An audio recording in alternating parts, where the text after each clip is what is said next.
পৃথিবীতে হাজার হাজার শহর রয়েছে, কিন্তু এমন মাত্র 3টি শহর আছে যাদের নাম শুনলেই কোটি কোটি মুসলমানের হৃদয় কেঁপে ওঠে।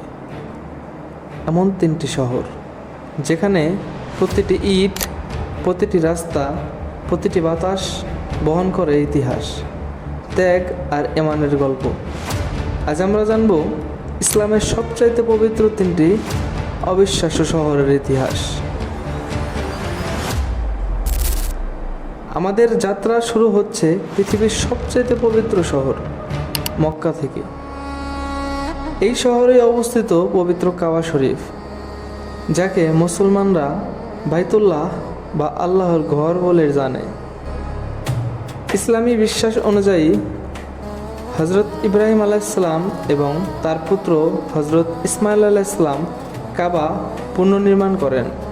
প্রতিদিন পৃথিবীর প্রতিটি প্রান্তে মুসলমানরা নামাজ পড়ার সময় এই কাবার দিকে মুখ করে দাঁড়ায়। প্রতি বছর লাখো মুসলমান হজ পালন করতে আসে এখানে।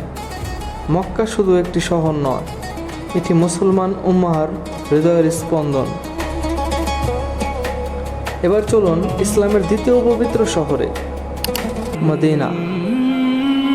এটি সেই শহর যেখানে মহানবী হযরত মুহাম্মদ সাল্লাল্লাহু আলাইহি সাল্লাম হিজরত করেছিলেন।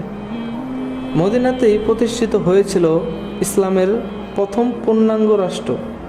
এখানে অবস্থিত বিখ্যাত আল মসজিদ আল নববী, সবুজ গম্বুজের নিচে রয়েছে মহানবী সাল্লাল্লাহু আলাইহি সাল্লামের রওজা মুবারক।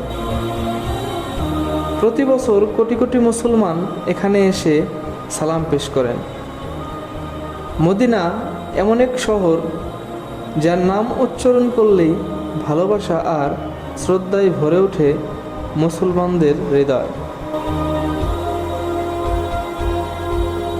এবার আমরা পৌঁছে গেছি ইতিহাসের সবচেয়ে আলোচিত শহরগুলোর একটিতে, জেরুজালেম।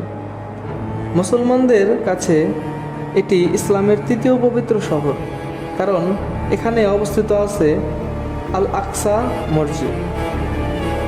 এটি ছিল মুসলমানদের প্রথম কিবলা। ইসলামী ঐতিহ্য অনুযায়ী মহানবী সাল্লাল্লাহু আলাইহি সাল্লাম মিরাজের রাতে এখান থেকেই আসমানের দিকে যাত্রা শুরু করেছিলেন। শত শত বছর ধরে এই শহর ধর্মীয়, রাজনৈতিক ও ঐতিহাসিক গুরুত্ব বহন করে আসছে। আল আকসা আজও বিশ্বের কোটি মানুষের আবেগের কেন্দ্রবিন্দু। মক্কা, মদিনা আর জেরুজালেম শুধু 3টি শহরের নাম নয়, এগুলো মুসলমান ইতিহাস, বিশ্বাস ও আত্মার সাথে জড়িয়ে থাকা 3টি আলোকবর্তিকা। যুগের পর যুগ কোটি কোটি মানুষের পথ দেখিয়ে যাচ্ছে এই পবিত্র নগরগুলো। আপনি এই 3টি শহরের মধ্যে কোনটিতে প্রথমে যেতে চান কমেন্টে জানাতে ভুলবেন না। ভিডিওটি ভালো লাগলে লাইক, কমেন্ট, শেয়ার করে দিন এবং ইসলামের ইতিহাসের আরও অসাধারণ ডকুমেন্টারির জন্য সাবস্ক্রাইব করুন আমাদের এই চ্যানেল। সবাই ভালো থাকবেন। আসসালামু আলাইকুম।